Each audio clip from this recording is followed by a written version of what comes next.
Good morning, good afternoon, good evening, wrestling fans. You're listening to the Wrestling Fans Insight Sunday Takedown. And today we are going to be going all about All In London that happened today on AEW's yearly pay-per-view. I'm joined by my co-host, Bryan the Hype Ballard. How are you, my friend? Good, guys. And it is nice to have a pay-per-view that's over by 7 p.m. on a Sunday Eastern time. So I'm kind of liking that. Yes, that's been the best thing about this one being in London is I didn't have to stay up until 11 o'clock or midnight watching media scrums. So thank you for it being somewhere else in the world. Carlos, how are you, my friend? Yeah. Good. I know Stampede's like amateurs when you get no problem to complain about that. The guy who stays up watching 24 hours a day. I'm good. Finally caught up. It was kind of a rough day or two, but again, small world problems compared to what other people face every day. But just glad to be here. Happy, excited to talk about this pay-per-view. Yeah, it was good. I got to get up and not go to church and then watch wrestling all day. Perfect. Loved it. Great stuff. Have them all. And I guess he didn't need an introduction, but we also had Stampede here. So he's talking to himself, though. That's okay. Well, as we've established already, there's like three or four. Exactly. So, exactly. Yeah. Which one do you guys won the poll for the most guests in this? None of us, unfortunately. Exactly. Yeah. And we also have our co-host Heather, who has joined us for quite some time. Heather, how are you? I'm doing okay. Thought I'd just see if I can come by and say hey to everybody. Well, hey Heather. So yeah. The frickin' new girl, I think we call her. We can't call her frickin' new guy, but I'm glad to have pretty much almost the entire team. William's out due to some personal things going on, so it's going to be 5 out of the 6 of us today. But this is going to be a very special episode for those of you who are joining us live on our channels. We're live on X through Carlos and my X handles. We're also live on our YouTube channel, live on our Twitch channel, The Fans of Pro Wrestling. And we're also live on our YouTube channel at Wrestling Fans Insight, which you can also see on our main website, thefansofprowrestling.com. But we're also live on X Space as well. If you go to my handle at wfincitepod, you can see where the purple circle around my name should be, hopefully. Yeah, I know X has been kind of glitchy on that. If not, go to my main timeline, and you should also be able to find the space there. Just kind of or his burner account, Choco Taco Lover #1. Wow. You really know how to pull up some painful memories, don't you? Anyways, thanks to Carlos for ruining that moment. If you happen to join us on X-Base, we will get to listeners' comments later on. We're going to get through the main part of our show here first, but overall, why don't we get your overall general feelings over the show before we start breaking down match by match? Let's start with Carlos. I give it a 9.5 out of 10, honestly. There's just a couple of things, like mainly just the Christian thing, and then the placement of the coffin match really didn't do a lot for me, but other than that, I thought the show was a home run. Bryan? Yeah, a couple things I liked on the show. I liked the atmosphere, the feel. I liked that we had a few little fun surprises in there, unless you were really reading through the dirt sheets. But I mean, it was, to an average viewer, fun surprises added throughout the show. And I felt like the booking, it was well balanced. And this could have been because of the earlier start time, but I just never felt tired watching it. And I just kind of kept going like, yeah, let's go to the next match. Yeah, let's go to the next match. So I enjoyed it. Yeah. I have to agree. This pay-per-view seemed a little different today than the others. I mean, even though it was generally the same amount of time as all the other AEW pay-per-views, this one was not really horsing around. It was match after match after match, and the promos beforehand showing what led up to the match did not take very long either. So I know Stampede kind of made a comment about that, but let's go to Stampede for his thoughts, his general overall thoughts of the show. Really good flow to the show. Came in right at 4 hours. You got 68% of that show was in the ring, which is their standard. That's generally where they average out at. Forbidden Door was 67. It was 4 hours. Matches flowed in like one right into the other, and the 4 hours flew by. I looked up the clock. I was like, "This is over." Like, wow. But there was no bad matches on this. Even the whole Jericho one, which I was a little skeptical of, it did its purpose. Right? So, overall, I gave this one an 8.75 out of 10. All right, and Heather, let's get your overall thoughts of tonight's show. Well, you know me, I'm not all about numbers and all that stuff, but I liked the show. Like, I thought it was good. So the surprises and stuff on there, because no, I haven't been keeping up with the dirt sheets because I've been sick. But yeah, surprises, that was on there and stuff. And I thought the show was really good overall. And again, I mean, casual fans who don't keep up with every little detail, I thought it had that nice little feel to it too. So with all the surprises and whatnot, the only one I was a little disappointed was the reaction for the grizzled young veterans. Those poor guys 100%. in their own country got very little pops. Crickets. Yeah, so I didn't know they were coming. I suspected because of where they dropped the belts yesterday. Nigel, I was a complete surprise. Yeah, Nigel got pop of the night right there. Oh yeah, he would. Absolutely. But yeah, I had no idea he was showing up. All right, why don't we go ahead and get right down to the nitty gritty and start breaking down the card as Carlos keeps popping in and out. I don't know. I'm like, what's going on? I keep, but it shows me on the thing the whole time. I'm like not leaving the room. Well, now you're like one of those. That was like a whack-a-mole. Boom. Where's he gone? No, he's back up again. Yeah, here we're making fun of Stampede for having, the three faces of Stampede, but we got the many faces of Carlos going here. So we just go ahead and start right into it. We started off with a match I don't think was announced, at least not to my knowledge, but we started off with a 16-man tag. This is probably the only thing I would have said. A dumpster fire?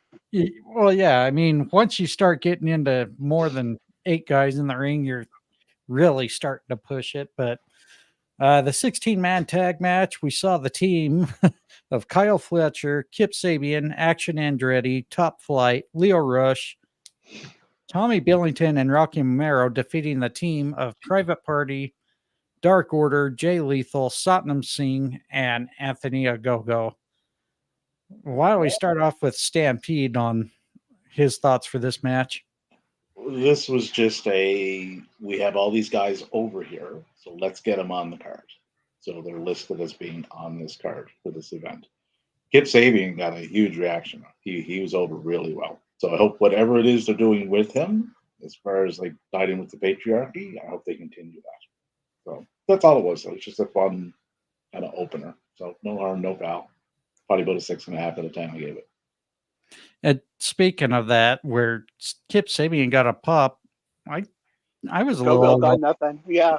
Yeah, I felt a little bad for Ogogo. He got jack squat, and he represented them in the Olympics. As Rogo would say. And like, did he not have that Kurt Angle suave there, or what? The other guy of note too was Tommy Billington, right? Because he's from that area, so he would be known through that and that song. Right?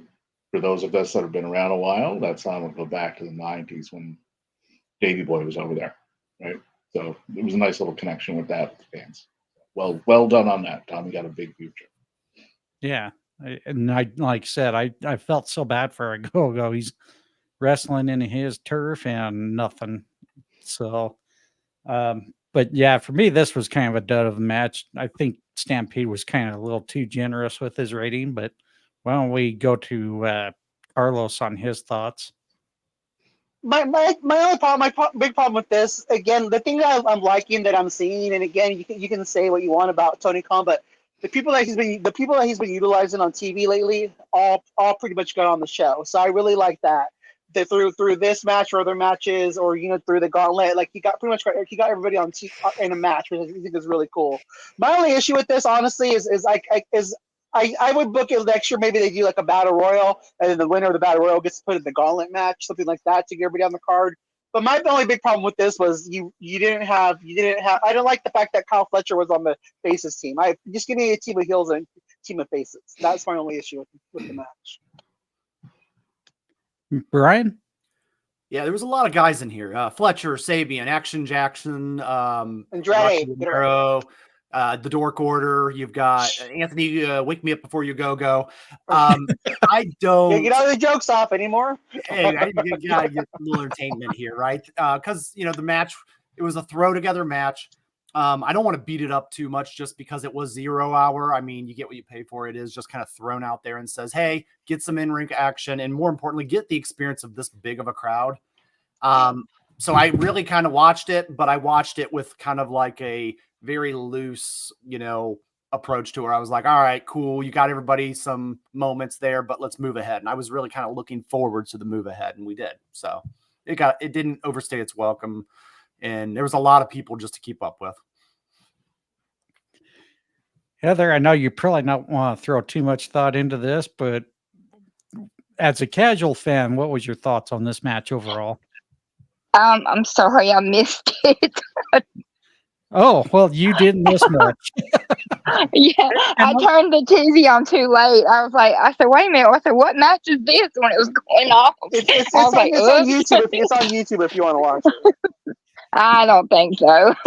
Yeah, you didn't miss much.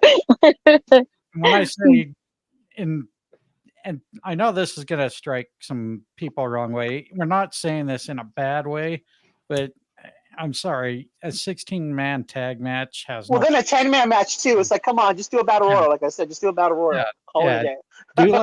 do an elimination match or do something, but don't. Yeah, this just does not have a very well.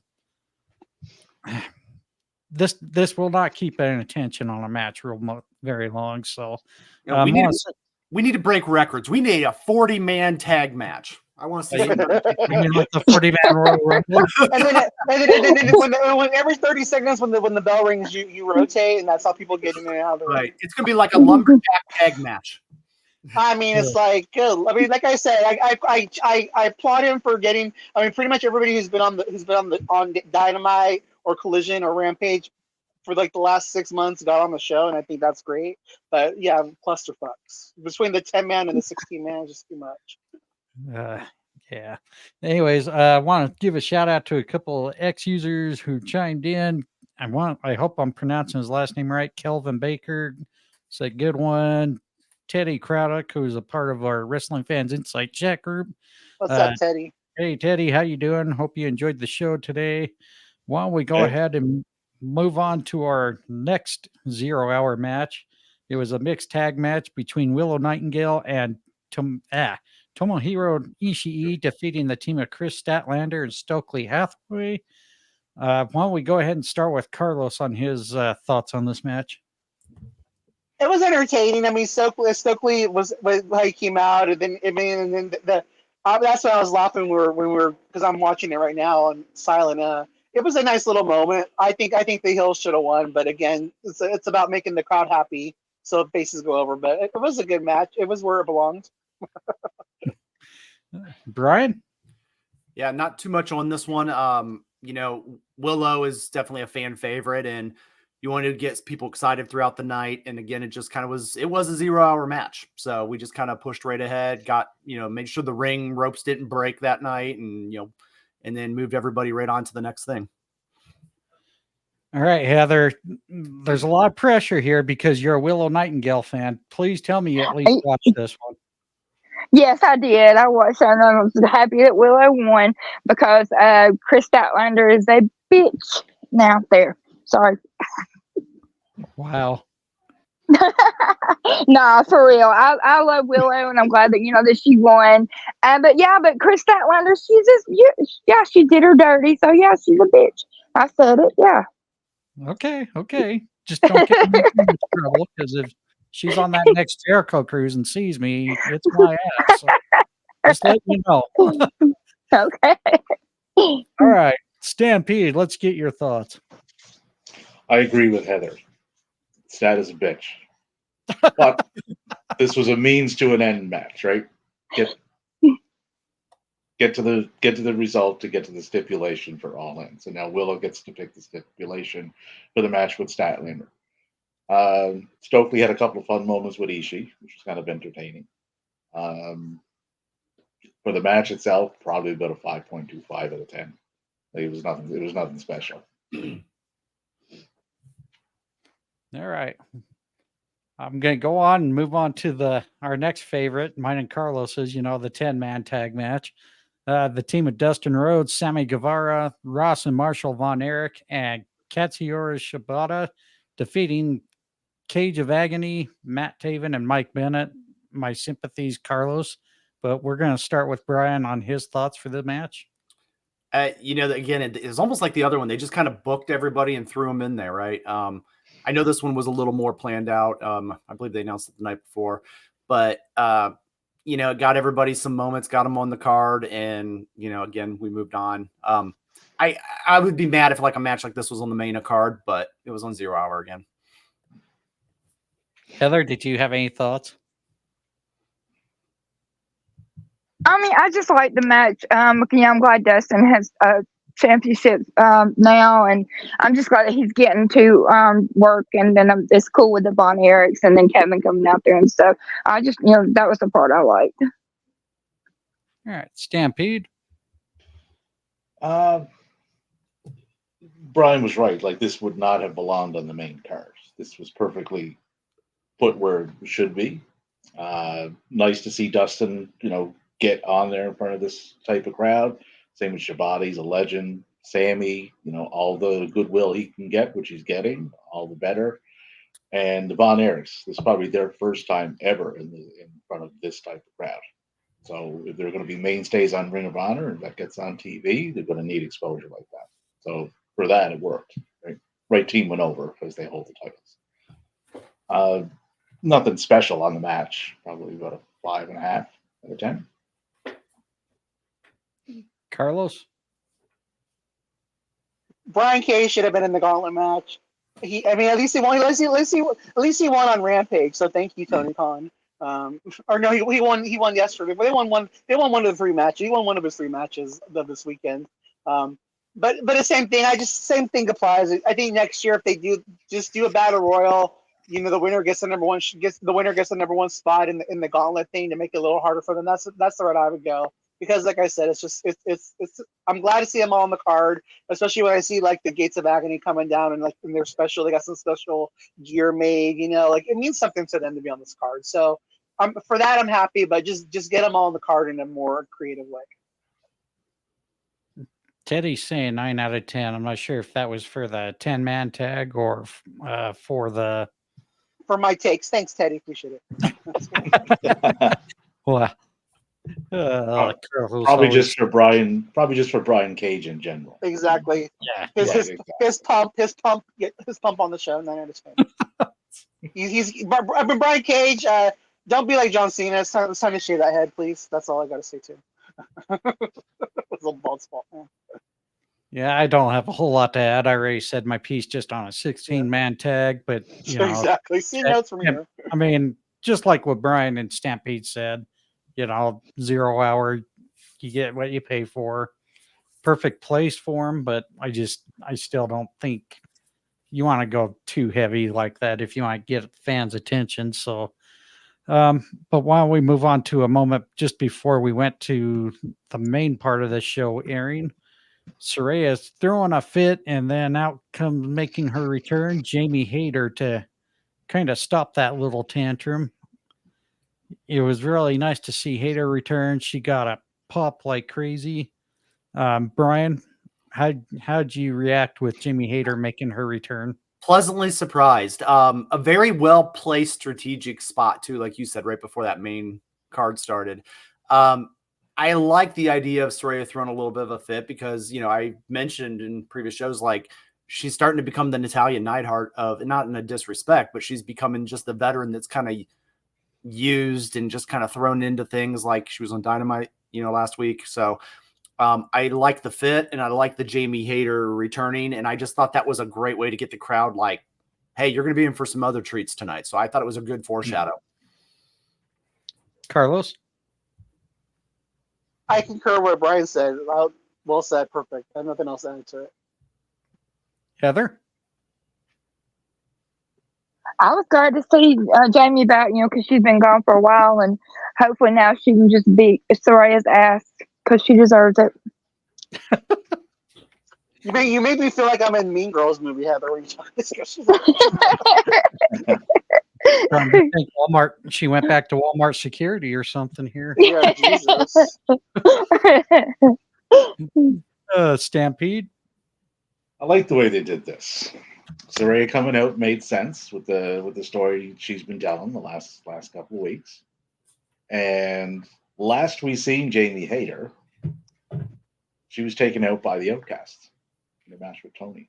That was her last match. Saraya is with the Outcast, her and Harley. So that sets up an instant feud, right? She can go through Harley and then go through Saraya, and it keeps her away from the title for the time being, which you don't want her in because she would lose that match. So it's very well done. All right. Now we're going to go right into the main show here.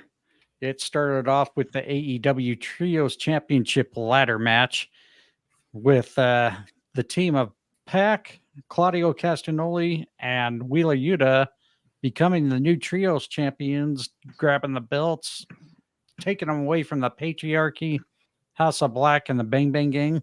I kind of like the ending of the match because Christian Cage and Pac were getting to the top to see who could grab the belt.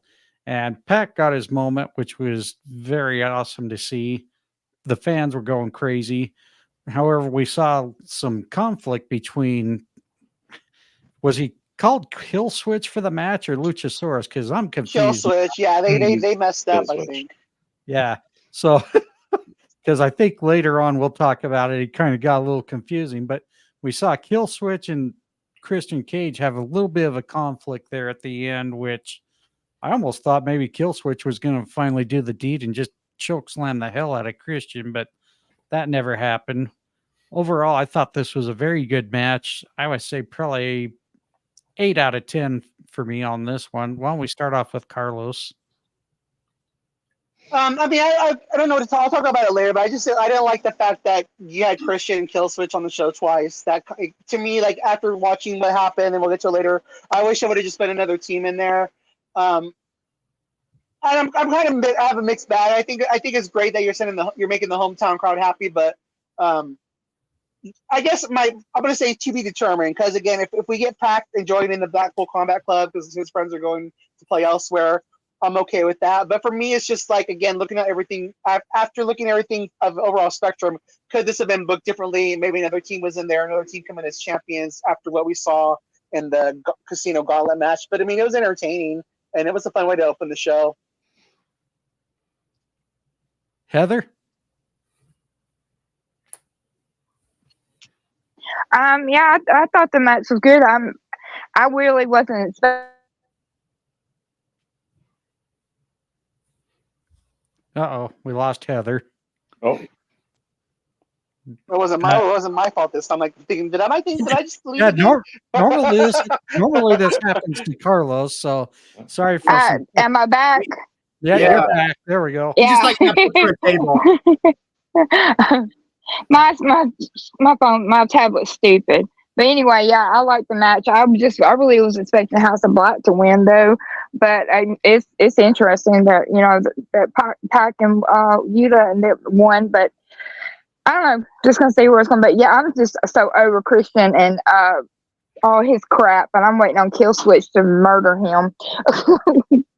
Wow, that's a little extreme, don't you think? No, it ain't. No. Oh, okay. I'm gonna call Heather Shivani because she doesn't like the heels. But when it comes to getting heels back, she's like, fucking murder those motherfuckers. But don't like the faces. But so you're now Heather Shivani. Congratulations. Okay. I endorse that. I think I like that name. Yeah, you're Heather Shivani. Way to keep the insight in our team name here, the Wrestling Fans Insight, Heather. So, why don't we move on to Stampede for his thoughts? And while I don't want anyone to die coming out of what's going to happen from this match, as far as Kill Switch and Christian goes, the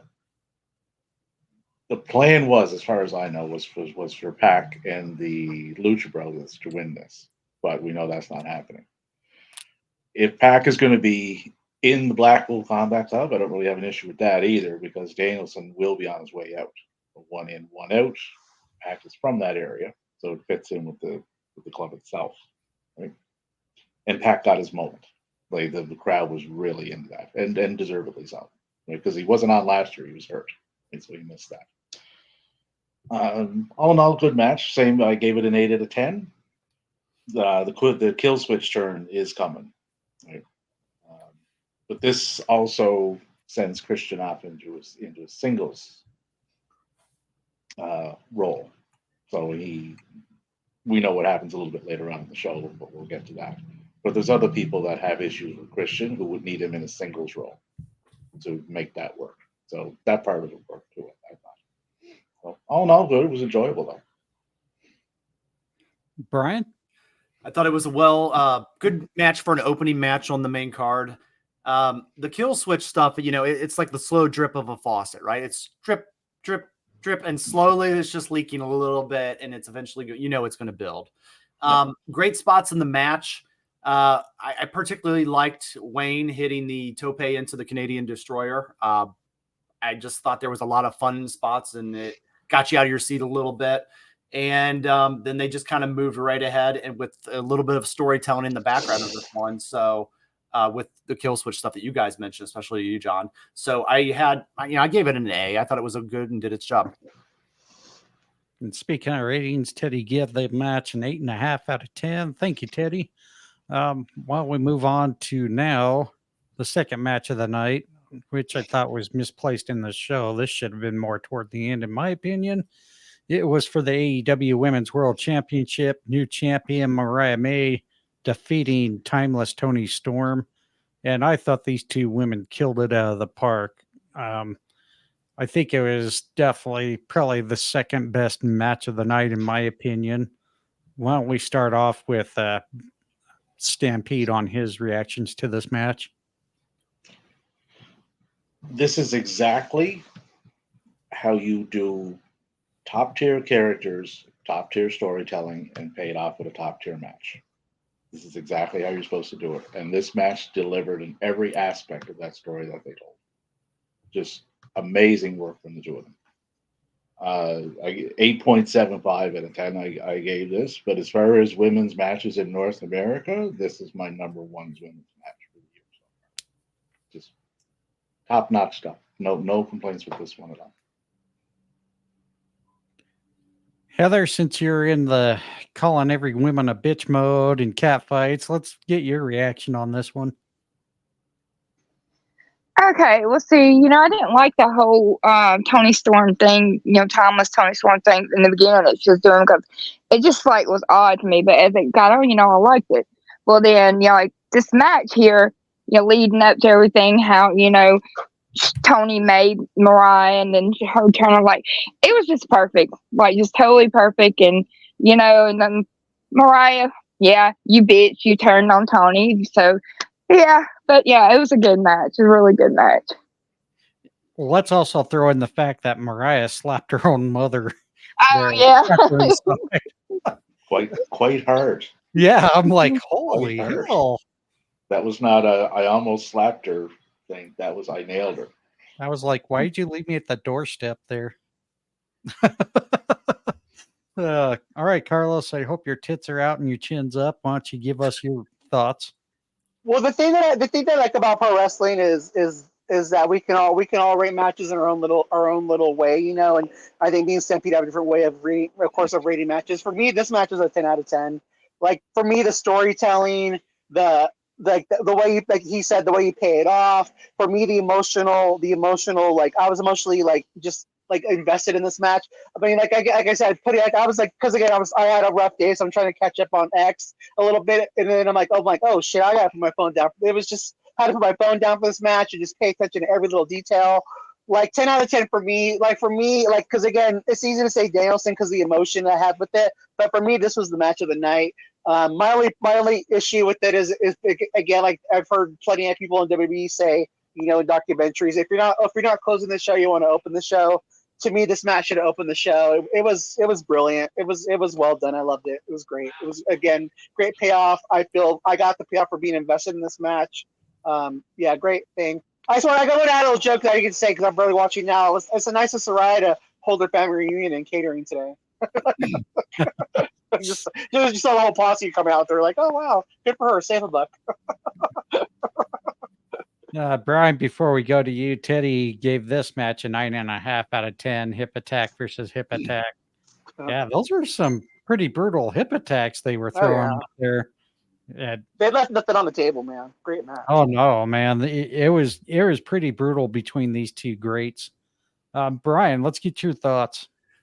Yeah, my initial thought is, you know, there's a couple types of scenarios that always play out in wrestling. And, you know, sometimes there's great moments that happen in matches. And I give an example of Bret Hart and Stone Cold at WrestleMania 13. And then sometimes there's, you know, good matches that come from great moments. And the great moment would be the shoe moment in the attack and the turn on Toni Storm from Mariah May that actually led to this buildup in this match, like you guys alluded to. And I feel like this is that example of how a great moment can turn into a great feud and into a great match. And I thought it did a great job.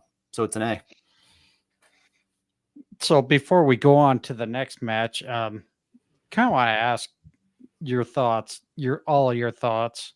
Why don't we start with Stampede because he's probably got a more sense of direction. But what do you think's next for Toni Storm, and who do you think is the first person to step up to Mariah May? First person I thought for both of them was Mina. But Mina just won a title over in Rev Pro. She's the undisputed Rev Pro champion now with women. So I'm honestly not sure where they're going with this yet. Because Mariah is definitely a heel. So you got to look, okay, well, who's a face that can challenge her that's not already tied up in another program? Thunder Rosa jumps to mind. But she's been on a good run. She's been built up credible enough to do it. Toni, you might see take a little break too, just to kind of come back with a new revamped character. So, but my pick right now, I'm still going with Mina. Would be the next one because of their tie-ins with Stardom. Sorry. And they made it a point to show her in the crowd during that match. So there's something there that they're doing. My only worry is how well they built this story because, you know, time to do the story says a lot and how they produced this. I just worry now that we got Mariah May over, I don't even see where the next thing going other than, you know, like you said, Mina probably will more than likely be the next one to step up. I just hope it doesn't turn out something to where they have nothing for her or have a way to keep that reign going. Brian? Well, Mina can eat the loss, right? And not be hurt.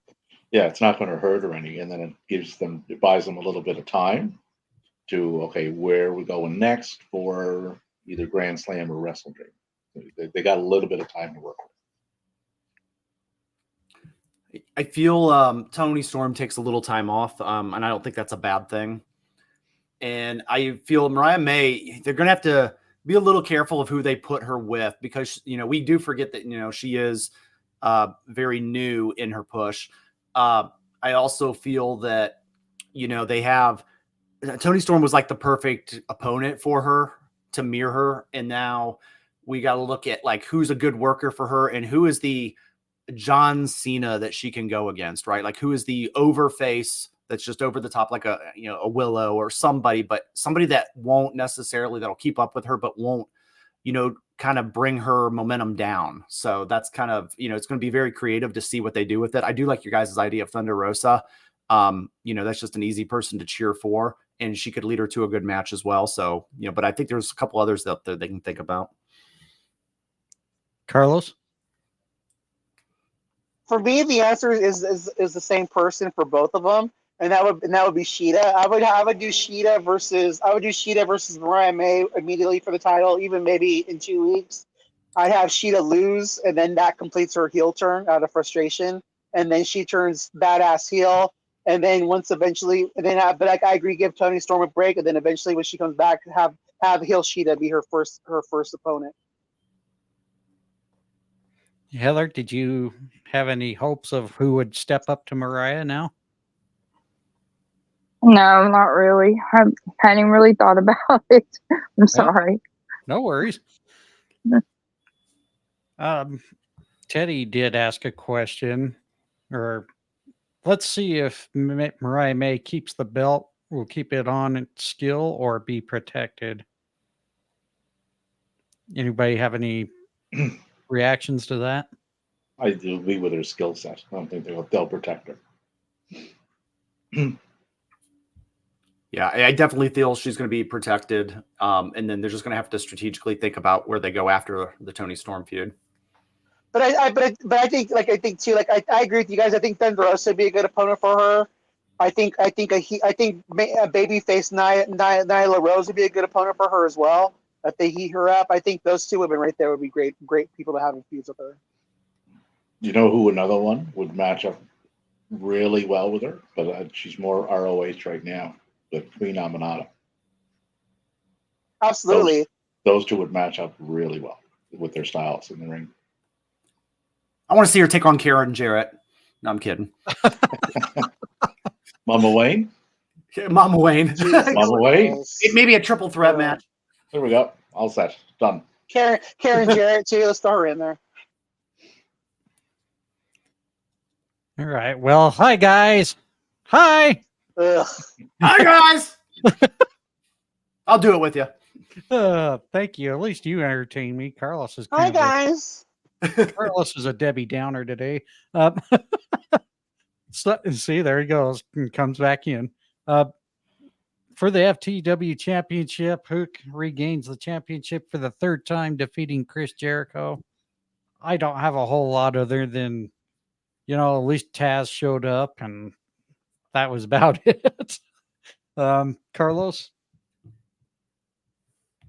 It's over. Hopefully, that's all I can say. I mean, honestly, like I said in our space, I respect Chris Jericho. I think that he deserves to be there. But let's put him in the trios. Let's put these guys together as a trios. Let's put them in the trios division and call it a day. And yeah, I agree. And I'm not. This isn't a knock on Jericho. I just don't think this was the thing for him. I'm loving the learning tree gimmick, but I don't think we needed the FTW Championship with no. it. So, But at the same time, we don't need Hook winning the belt again either. It's like all this is just a bad taste in my mouth. It's time for everybody to move on. But I did like Taz getting involved finally. That was a good pop. Yeah. Bryan? Yeah, I'm with you guys on that. I kind of like, oh goody, Hook's got it. Let's move ahead. The only thing and they could have prefaced this, but I didn't look at it. But I didn't.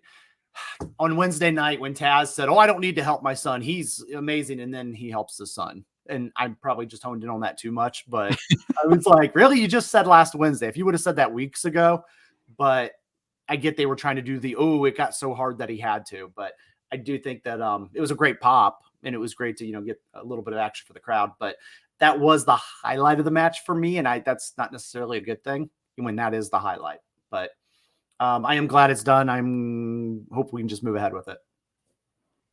Heather? Like y'all, I hope it's over with. Like, okay, the belt's gone. Chris Jericho needs to go on to do something else or retire or whatever he wants to do. But yeah, I'm done with that. I hope it's no more.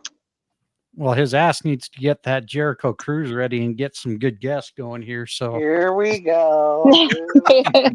actually, he's got a good lineup starting out here. So I hope he keeps it. But hi, Stampede. Hi, guys. I'm glad this is over as far as Hook goes. Hopefully.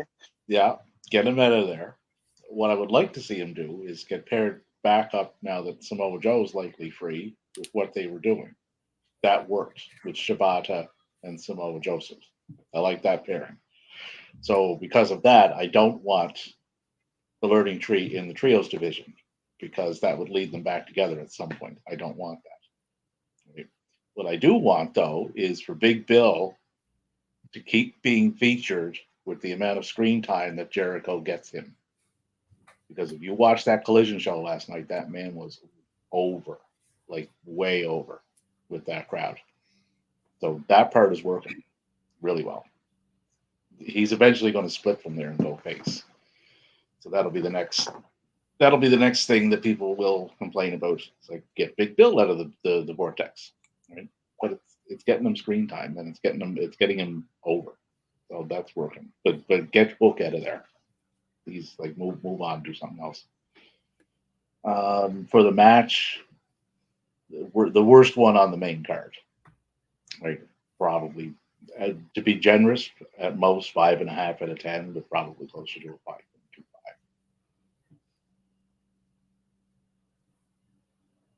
All right, Teddy's gonna kind of go against you on that. Thank you, Taz, with the Taz mission. 10 out of 10. It was a short match, and Hook did the Sandman angle from ECW. Nice on Hook and Taz. Thank you, Teddy, for that. With that being said, let's get out of this FTW Championship. Move on to the AEW World Tag Team Championship 3-way. The Young Bucks retain over the FTR and the Acclaimed. My apologies, Carlos. Let's go ahead and get your sorrows out of the way here. Man, just for anybody who questions, like why they claim, if you're questioning why they were on the card, or you question why they get the TV time that they do, like look at that crowd, look at how they were just like they just made their own little chant for them out of that song. Like it was beautiful, and again, like for me, it was like, the match played well because again, at the one point where Max Caster came off the top rope with the elbow with the mic drop, I thought they were gonna win, so I was emotionally invested in the match. Doesn't have to be even if the Acclaim don't have the titles, like the tag division is what got me into AEW in the first place. That's why I love the Acclaim so much. They're like a homegrown team, and I just really want to get back to where the tag division is a big anchor of the show, because I think just doing that would be a step in the right direction. But overall, the placement was perfect where it belonged.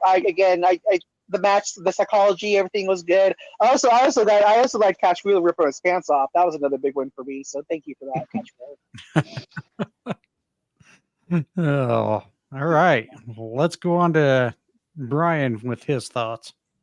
Well, I mean, the Young Bucks, they put out more hits than the Beatles, right? That's what they were saying in the beginning. This is what I call, we haven't done this a while on the show, but the petty booking, right? It's 1 year later from the Brawl In match. Yep, they gotta get theirs. And you gotta have the Elite looking very strong on this one, and they do that kind of throughout the card. And whether that was a reason or not, you almost want to do it just to kind of stick it a little bit to our CM Punk buddy. But that's kind of, it was placed on the card. It, got us some tag action. But, I really think, did any of us pick anybody other than the Young Bucks winning this one? I can't remember from our chat room. I picked the Young Bucks. People picked the Acclaimed. Yeah, I picked the Acclaimed. Yeah, everybody loves the Acclaim. I get it. Yeah, see? All right, but that's kind of my overall. I felt like this was kind of maybe more of a backstage booking kind of thing, and we wanted to look strong with the Elite. Heather? Yeah, I just figured, the Elite was going to win, the Young Bucks, whatever the hell you want to call them. I figured that they were going to win because that's what it looked like. It's just something for them to show out and be the big bosses that they are, Stampede? One match, everybody looked good. Claim was way over. FTR is FTR. Like their legacy is cemented, as are the Bucks. I agree with Bryan as to how the Bucks were presented, given the history, and that dates back to last year. There was no real wrong team doing this. I just wish the Bucks were a little less part-time. It's the only problem. But the grizzled young veterans coming out at the end, how are they going to tie into this going forward? Right? Are they an extension of the Young Bucks and kind of do their bidding because of what they mentioned going up the ramp? Everybody's on notice, and they made sure to mention FTR and the Acclaimed. That's going to get you feuds outside of the title picture, which is hopefully going to reignite the tag scene a bit, because that does need to be reignited from what it once was. It's a shadow of its former self right now. They have the teams there to do it, though, like Private Party, Gates of Agony, Top Flight.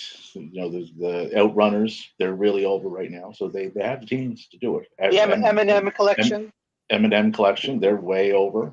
So hopefully this is the rebirth of a reinvigorated push for that division.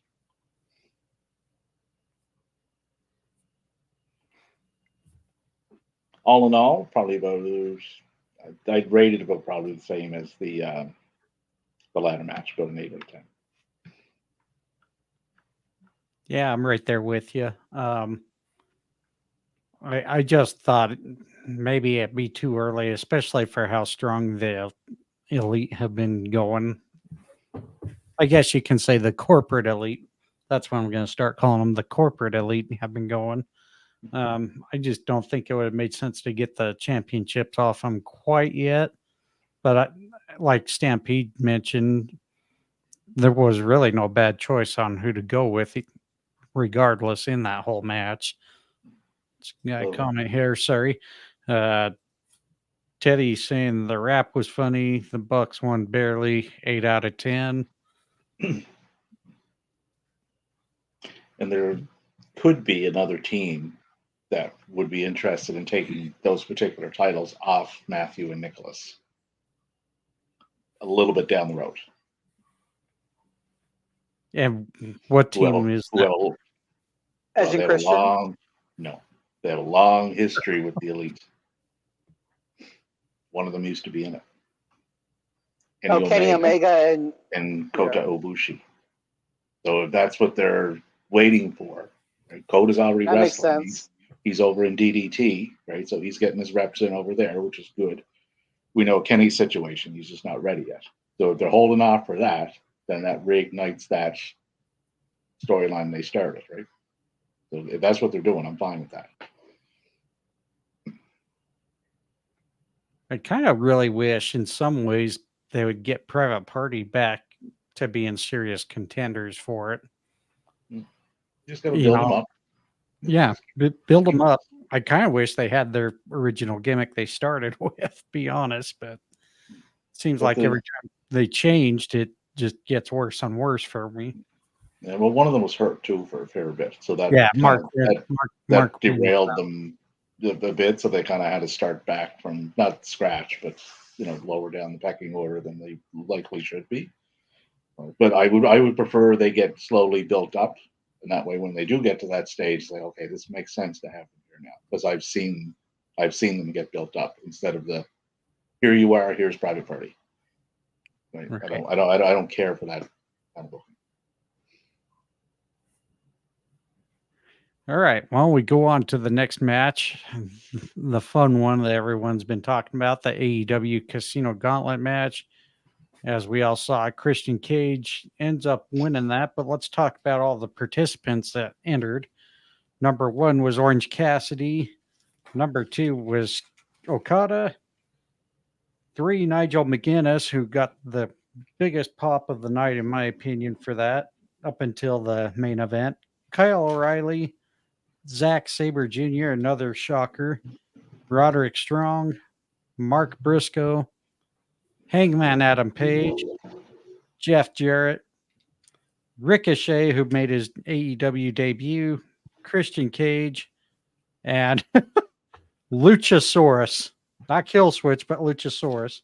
So, and that's why we were a little bedazzled by what name he was going by. And before we get right to it, there was a comment made about the gauntlet match here from Jim over at Fan the Van. Why debut Ricochet in a gauntlet match and have a 50-year-old Christian Cage win a debut? Should have been the last man, in my opinion. Why don't we go with Carlos on his thoughts with that one?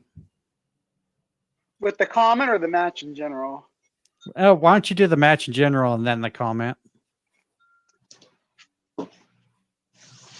Like, so I'm so like, my only problem with this is, again, is there should have been more planning. Like, so like there's been so much talk, like what could have been, like if Edge wasn't, Adam Copeland wasn't hurt, would have been, it was supposed to be Adam Copeland and Christian against the Young Bucks, and that's the foreshadowing of their issues. And then, the trios matchup, as far as it would have been, it would have been Pac and the Lucha Brothers.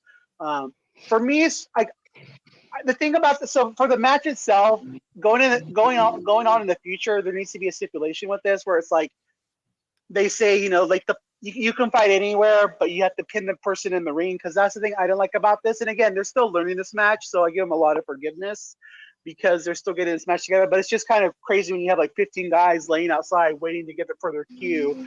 It's like they should have had those guys maybe brawling all around the arena a little bit, just to kind of add some more mystique to the match, because it's just kind of obvious. As far as Christian winning, I don't really have an issue with that, because I think Christian's the right guy to take a stipulation where you can cash in at any time. So he'll play that up, and he'll get a lot of good TV time with that. So I'm okay with Christian winning. Again, it's like we were talking about the Royal Rumble before. You debut somebody in it, doesn't mean they're going to win. I think Ricochet looked really good. My one question is why you didn't have Hologram in there. That's the only guy that was really missing. I would have had him and Christian, or him and Ricochet having a nice little thing. But other than that, for me, it's just the, like I said, I'm okay with Christian winning because I think he's gonna add a lot to it, with as far as being able to cash in any time. But just to me, if you're gonna do that though, they shouldn't have been the trios match. You should have given that to maybe Top Flight and had someone else go in as champions. Other than that, though, I'm fine with the match. Again, it's Ricochet's debut. It's just more about getting him there. He looked good in the match. And I'm just looking forward to what's to come with that. Bryan? This was perfectly placed in the middle of the card, created a lot of surprise, created a lot of excitement. It was one of my favorite matches of the night. Not, I don't know what order I'd put them in, but I really like this match. I think it was one of the best casino gauntlet matches AEW put on. And a lot of it was the fun surprises, and it gave us that old school Royal Rumble feel.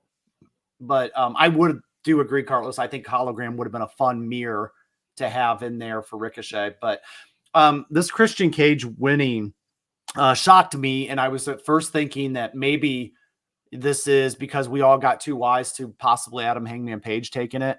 And they said, well, we got to do something different.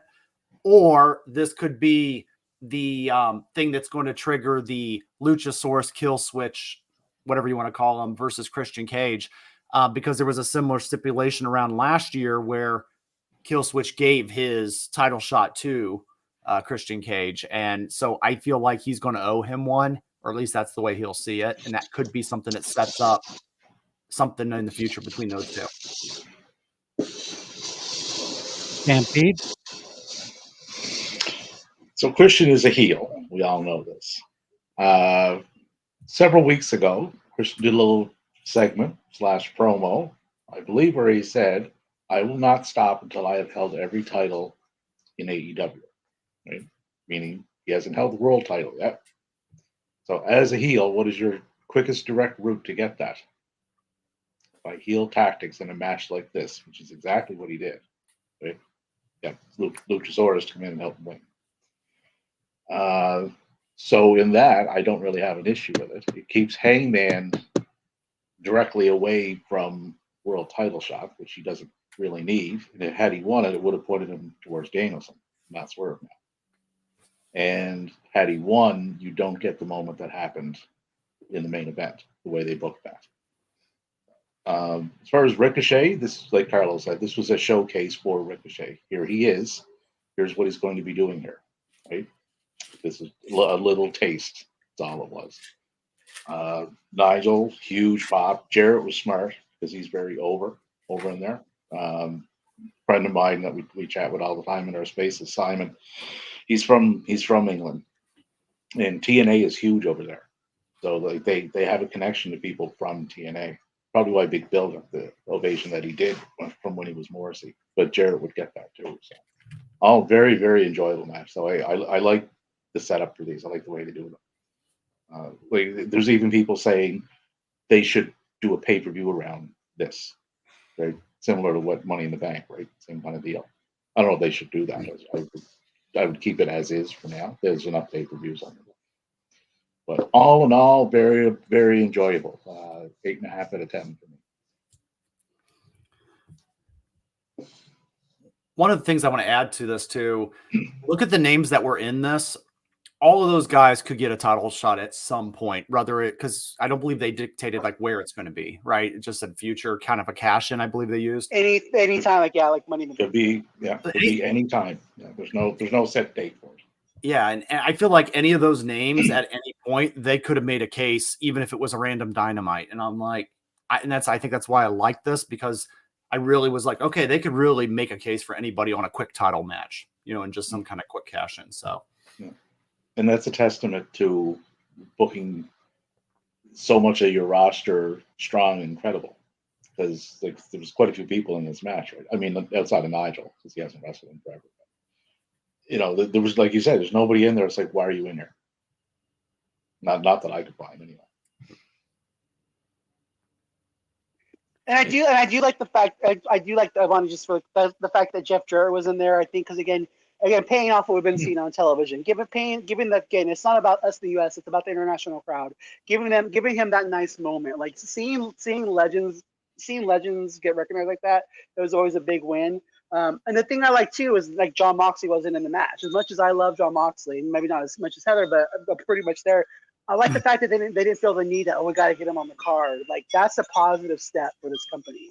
Like realizing how much star power they have, and like okay, it's okay for John to take this one off. Like we'll be just fine. I that's the right step in the right direction for this company.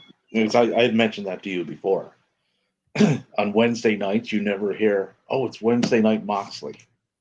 Yeah. Or right. You never hear that with AEW, like where it's so revolved around one person, right? And Moxley, if he wants time off, give it to him. He's earned it. But I think before with Tony's, oh sorry, go ahead. Pretty sure it's Bob. No, I was done.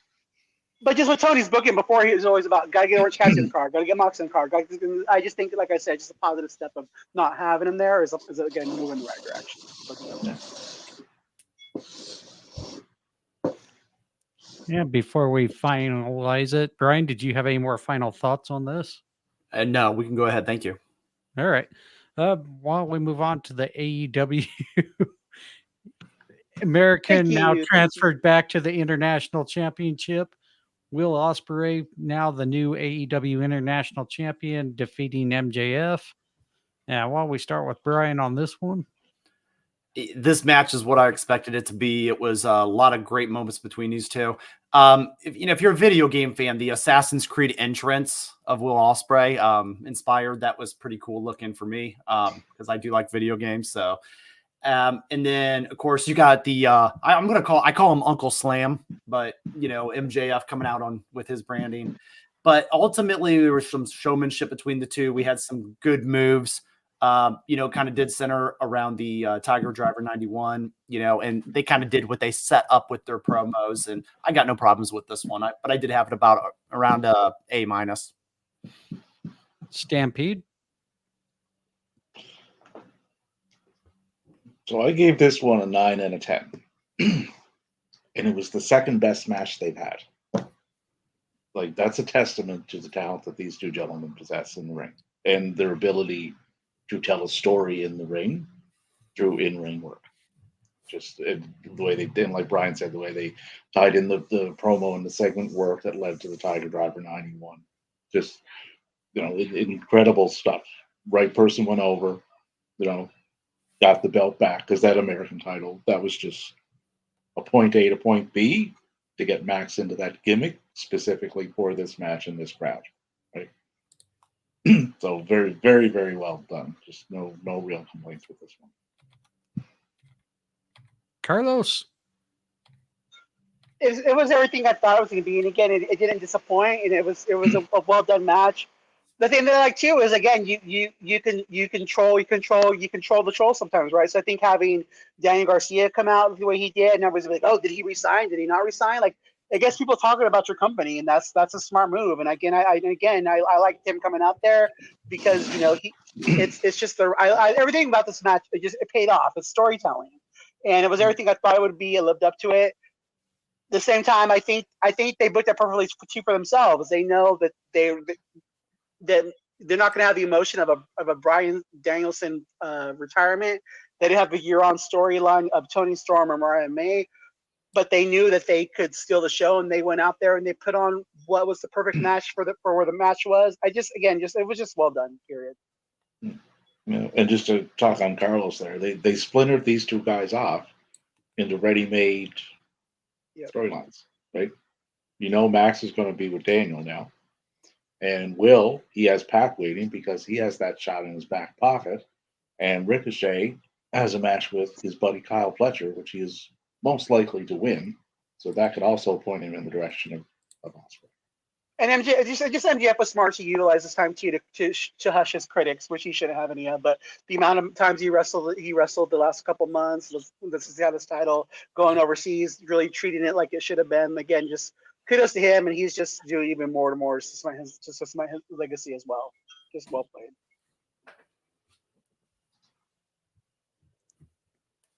All right. Yeah. And I wanted to apologize for Heather having to leave. She started not feeling so awesome. So, Heather, I hope you get better.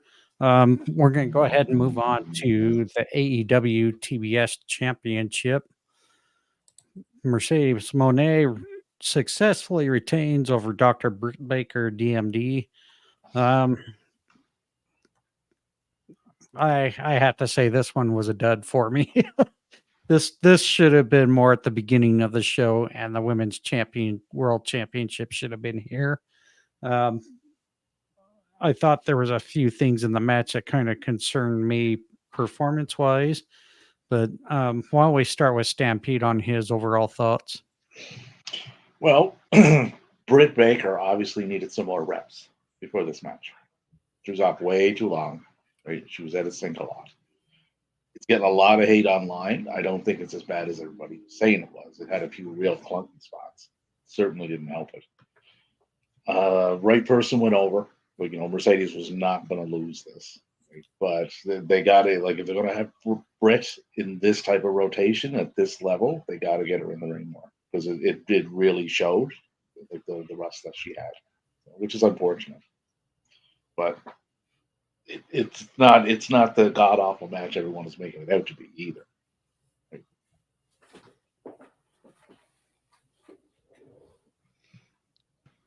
Carlos? Well, first I apologize. There's a train going by. I live by the train track, so it's not tugboat or it's not choo choo. Ice train. Ice train's not here. A train's not here. Whatever train. So you're the hoe train. It's not a follow train. I could be the hoe train for the right person, but I think they're censoring you. Hey, we're over here waiting for you. I'll be right there, guys. I've got a podcast to do. Do you want to wait a minute and Bryan can go? Bryan go first. Yeah. I'll go while you're being right to censor is hitting you up pretty hard. So what we've got is Mercedes Moné, Britt Baker. I think we were let down in a sense. Not that the work was bad.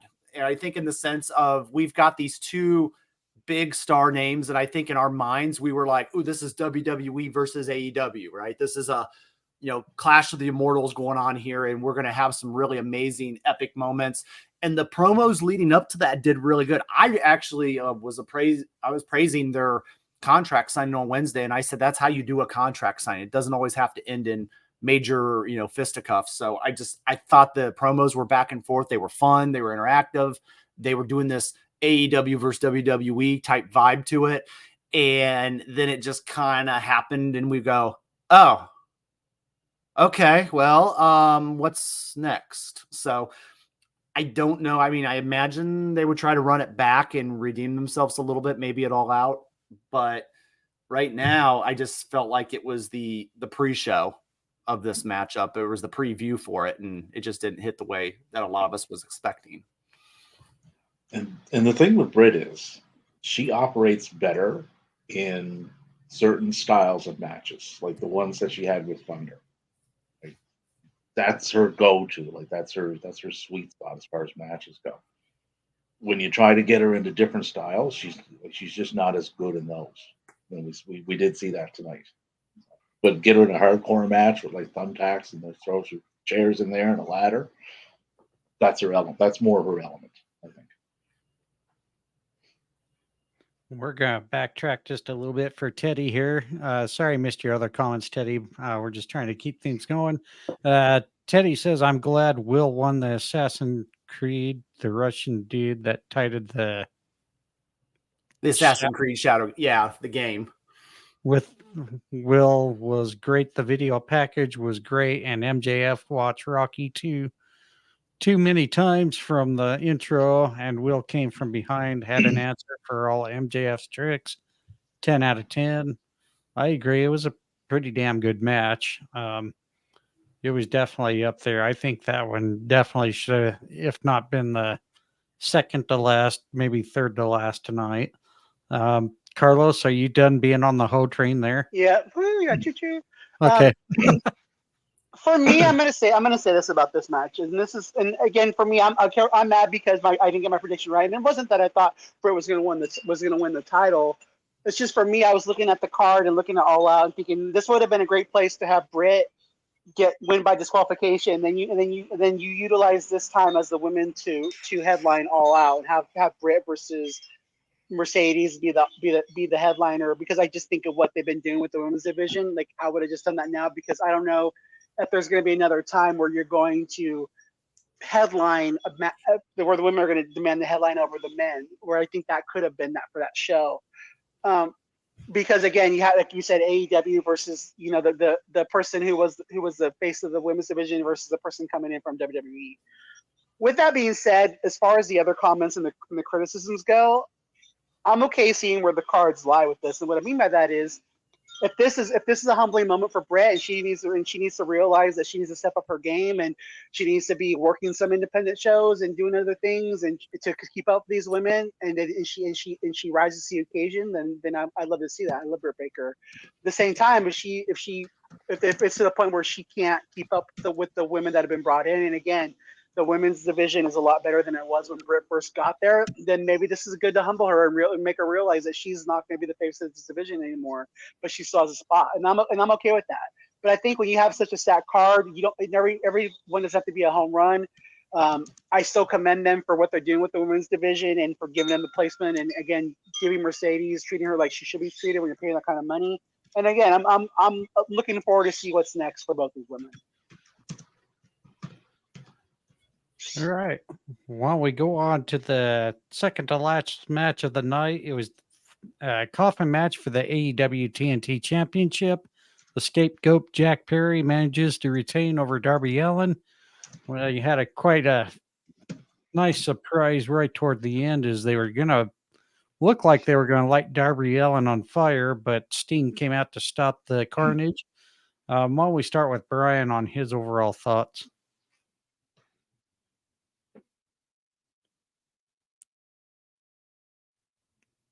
Or maybe not. Carlos, are you there? I'm here. Okay, why don't we start with you, Carlos? So here's the thing, and I'm going to go back to the Jeff Jarrett comment about Jeff Jarrett. I think when it comes to a legend, they deserve their props, they deserve their thing. The way that Tony Khan has treated Sting when he was there, again, like for me, like one of the pluses about AEW was that Sting got the sending off that he deserved. With that being said, this match did not deserve to be the second to the last in the main. This placement of this match was all wrong. You can tell it was placed where I was at just because of the pop for Sting. If Sting wanted to be there, then I'm fine with that. But if he didn't want to be there, I just kind of feel like he wasn't needed. There was so much already on the show. You didn't need to bring him in just to make the crowd happy. He did wrestle there already last year. But at the same time, if it was something that Sting wanted, then I have no problem with that. I would have liked to see them use this time to introduce Sting's son if he's going to be there. I thought that would have been a nice reason for Sting to be there. But overall, again, I thought Darby might win because they wanted him to erase Cody from the records books as being the first 4-time TNT champion, but that didn't happen. But overall, I'm happy with the way. I'm happy that Jack won. I'm happy with that. But just for me, again, all respect in the world to Sting, but was this really needed at the show? And then I don't think this match deserved to be the second to last. Didn't deserve a co-main event spot. I just thought it was placed wrong on the card. All right, why don't we go to you, Stampede?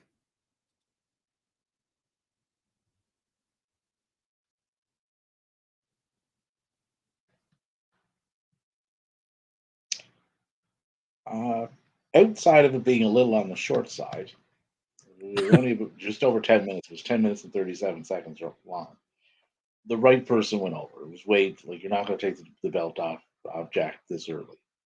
Like, he's having an excellent character run with this. They got to get him in the ring more. As far as Sting goes, I'm assuming it was his call to go in there. It was fine for what it was. I don't want to see him on TV every week back with Darby. That's all. Like, this has to be a one-off for him. He still moves really well for a 65-year-old. So props to him for that. But Darby has that shot at Grand Slam for the world title, which as of right now is going to be Danielson. So him winning this wouldn't, in my eyes anyway, wouldn't have made any sense. Sorry, Carlos. Oh no! Like I said, I just again you question things, but again, I also thought the Young Bucks were going to lose their titles, but with them keeping their titles, it makes all the sense in the world that Jack keeps this. Well, and I also want to point out what he just recently did to the replica title, by the way. Yeah, like he just made it. Calm down, Conrad Thompson. Yeah, well, it wasn't so much the Conrad Thompson, it was all the other belt collectors, because that was the one thing I actually noticed when they were showing how Jack Perry changed that title around.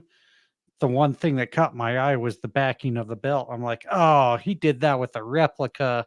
So I was going to say, oh man, if I was Tony Khan, I'd be having kittens if he did that to the actual championship belt. But either way, yeah, I think after putting in the work to change that championship, it definitely, one, would have been too early for Jack to give up the title, but two, where the corporate elite have been going strong with keeping their championships, I just don't think it would make sense to have any of them lose them unless more than one of them's going to start losing it. So Teddy's saying Sting saved the coffin match.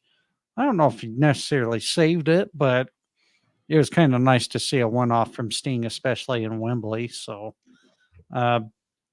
with that being said, we're going to go on and move on to the main event since Bryan didn't come back. We're starting to lose our members here. He sent a message. I don't want to go check it because I don't want to lose my stream. But I think he lost his internet. But if we do a space, I think he's going to rejoin in the space. Oh, okay. Actually, I saw it. People losing internet. Carlos looking to hop a train. Yeah. Anarchy. Carlos hops the hoe train. Heather, they aren't the hardcores like us. They left halfway in. It all matches. The hardcore, the real marks are left in this chat.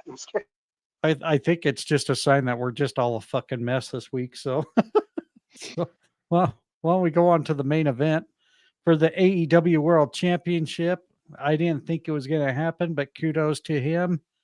Bryan Danielson is your new AEW World Champion, defeating former champion Swerve Strickland in a match I thought was very stellar. It definitely was a main event match. And I'm going to do the Stampede ranking. I thought this one was pretty much, if it wasn't a 10, it was definitely at 9.8, 9.9. So why don't we go on to Stampede with his reactions to this match? I don't hand out 10 out of 10s on a regular basis. I've handed out a few this year, and 2 of them involved this man, Danielson. This was one of them. I couldn't find anything wrong with this match the way it was booked. From Swerve's end, Danielson's end, even what they did with Hangman. They brought him in, but he never get in the ring. It was just enough to get Swerve's attention that cost him the loss, which loses his title, which Hangman wanted to take from him. Just extremely well done all around. The moment of Danielson winning that title, like that's forever now in AEW. That's there. Like for as long as this company is around, which would be a long time, that's always going to be on the books. And Bryan Danielson was your world champion. Probably not going to be for a long time, but he'll be on that lineage. So for me, 10 out of 10, and this is my match of the year right All right. And before we continue on, why don't we go to Bryan, who's now back, I hope. Yeah, I'm definitely back now. So, I had a little train issue in the background. So, sorry about that, guys. No. Oh, hell no. Hell no. Book my travel to Cleveland right now. I need to go whoop some ass. That's your tag team partner, dude. now. Carlos, were you watching a Braun Strowman match? That wasn't real. Right. It's a swerve coming, right? You had a Strowman match on in the background. True. I did. Yeah, that's what it was. I was like, all right, I got to make this pop back in from my internet not working, entertaining. So, Right. So before we you say anything, Bryan, let's kind of piggyback because I think did we get your thoughts on the Mercedes Moné and Britt Baker? we did because it just how it was AEW versus WWE and kind of a little bit down. Okay, why don't we get into the AEW TNT Championship coffin match between Jack Perry and Darby Allin before we move you to the main event? Sure, and I'll kind of be quick because I know you guys probably hit a lot of great points. Jack Perry retaining again. I'm going to mirror my comments from earlier about it being the elite looking strong at Brawl In a year later. Also, nice surprise with Sting coming back. If you were just casually watching and turning the show on, and it makes sense, right? Because he was his last match being with the elite. So I felt that was a nice, pleasant surprise. The match overall didn't really do too much for me. Very kind of a lower end. But I felt like it was just more like story and aha moments. And that's kind of what we got. And then they looked to do the gasoline spot at the end, which of course, is why Sting came in and helped them. So there wasn't really too much craziness on this one. All right. And now that you got that out, let's go ahead and move on to back to the main event.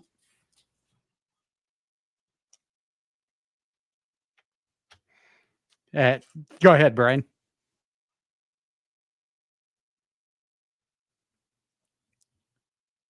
Uh-oh. Davey, are you there? Davey's here, yeah. While we're waiting for Bryan, I'll throw out a little interaction between Ricochet and Kyle that just happened. Ricochet, you're so annoying. I'm trying to keep my interactions between us as brief as possible. Kyle Fletcher, you know all about brief, Mr. Speed.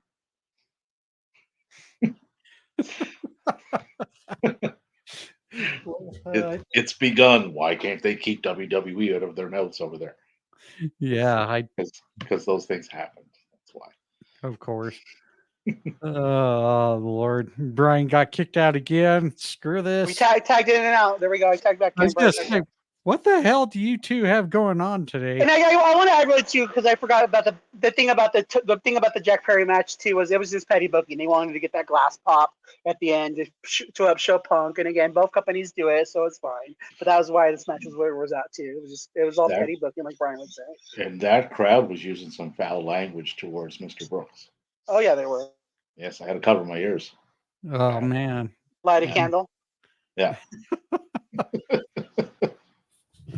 Light a candle atop a Pepsi can. It was magical. Hi guys. Hi Bryan. Just like Jericho doesn't know when to go away. Right. Hey, how if I don't go away, how can you miss me, right? Oh, I was like, oh shit. All right.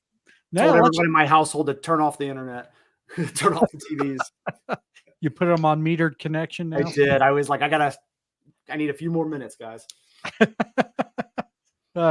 guys make fun. You make fun of my Wi-Fi. Damn. At Right. least it's unlimited. It's ghetto unlimited, but sorry. Before we go to you, Brian, I want to make sure your connections stay stable. Teddy's saying Danielson play underdog, whose house hitting everything on Bryan. Swerve did a great thing by tapping out. It was cool to see Bree again. 10 out of 10. I have to agree with the match rating. Brian, are you still with us? I'm with us. Okay, go ahead and throw it This out. match was so good, and I agreed with what Davey said. It was match of the year candidate right now. I loved just the moment for Bryan Danielson. I did think at one point prior to this pay-per-view that it could have been Swerve, and I thought maybe Danielson would have, because AEW, I know they like to build their stars up, and I know they like young guys like Swerve and MJF to look strong, but I can't get mad at either guy winning. I think both guys could have taken this one, but it's really a nice moment to have Bryan Danielson in the championship lineage of AEW history of champions, and I'll be interested to see where they go with him in the next few months. All right, Carlos. So first of all, I wanted to say kudos to Tony Khan for putting Nigel McGuinness in the Gauntlet Casino Battle Royal, because when that first happened, even though I picked Danielson, I'm like, oh fuck, Swerve's gonna win. Because I'm like, if they were gonna have Danielson win, they would save Nigel for Danielson. So, oh man, fuck it. And I'm like, damn it, gosh, I was so upset. Like, I'm like, oh my god, Danielson's gonna lose. Even though I felt like, well, maybe he's gonna do it. To me, this main event was a lot about validation. I mean, the way they both came out when Swerve came out and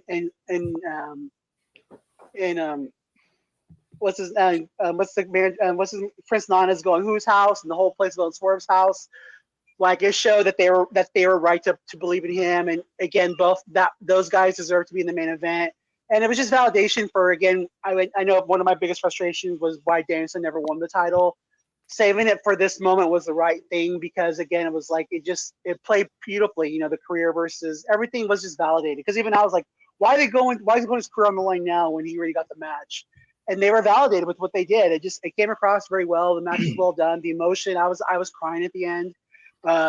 People were crying in the stands too. I mean, Danielson's my favorite wrestler of all time. Besides, I put over Bago just because of his wrestling skills, but he's my favorite wrestler. It was just really well done. I mean, the emotion, again, doubting myself. My God, Swerve is going to win. It's the end of his career.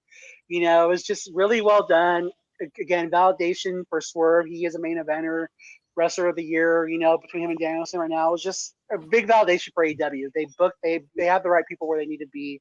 And it was just a big win for professional wrestling. I have a question. Yes, Do you sir. think Nigel being in the gauntlet was a let's test the waters here and see if I can do this? And if I can, it's going to lead to Nigel McGuinness versus Bryan Danielson before the year is up. I think so. I think so, because why not do it now? Because again, if Danielson's the next bad, who knows how much longer he has? I think they should. And again, not to sound bad, but do the fans want to see Nigel? Is it as big as a moment as we think it is? I definitely say yes. Yeah. I think that's why Nigel was in that match. It's like, okay, let's see. Right. And from what I've seen, I think he can still do it. And people want to see him. That's the important part too. The match would be validated. Well, interesting point on that is that match would not even need the title. They could have Danielson drop the title, and that could be your Wrestle Dream match. And maybe that's a final matchup for Bryan Danielson. And I'd be okay with that being his end of his story and going out there with Nigel. Or World's End. I could see World's that. World's End, the end. Right? I like that. Yeah, but that's just it, like, do it now because you never know. But again, it's just like, but that's the beauty of this thing. Like, we all don't know, is Danielson's next match his last match? And again, it's just the way it's been done is just, again, chef's kiss. And you could run a match like that, similar to the match that Danielson had with Sabre. Same style, right? Where it's more holds and wrestling, and there's not a lot of stiff shots. Teddy has a comment, but that Death Valley driver on the ring bell was kind of hutch and on the apron and fall to the floor now makes sense from a Hills mindset. Thoughts Yeah, and reactions? that was pretty slick how they did that. Aldana just slid it in, and they hit it perfect, right? And down to the mat, they cut away for a second. Daniel comes up and he's full of blood. That was really well done. But that's the thing I like about both these characters. Just because they're baby faces or tweeners, that doesn't mean that we talked about center spaces. It doesn't mean that they forgot how to get dirty, and that's something I applaud AEW for, because that's never something we ever saw in WWE. Once you're a good guy, you're a good guy, But I like the mix. I like the fact that they don't forget how to be bad, and you got to fight fire with fire and do what you got to do. But it just shows. It also goes to show how much that title means to Swerve, and I think that's really well done storytelling. And it takes away the 20 to 30 point drop in your IQ if you switch face, which happens. Exactly. Right. It's like, why are you all of a sudden an idiot? Because when you were a heel, you were quite smart. See that all the time, right? All right. And with this here, like, Danielson, the way in which he beat him too, right? Like he beat him with a wrestling hold. Like, I outsmarted you. I got you into the when he put him in that, and I looked at it, it's like, there's no way you're getting out of that. Like, he has that cinched. No way you're getting out of it. And a couple seconds later, he got a tap.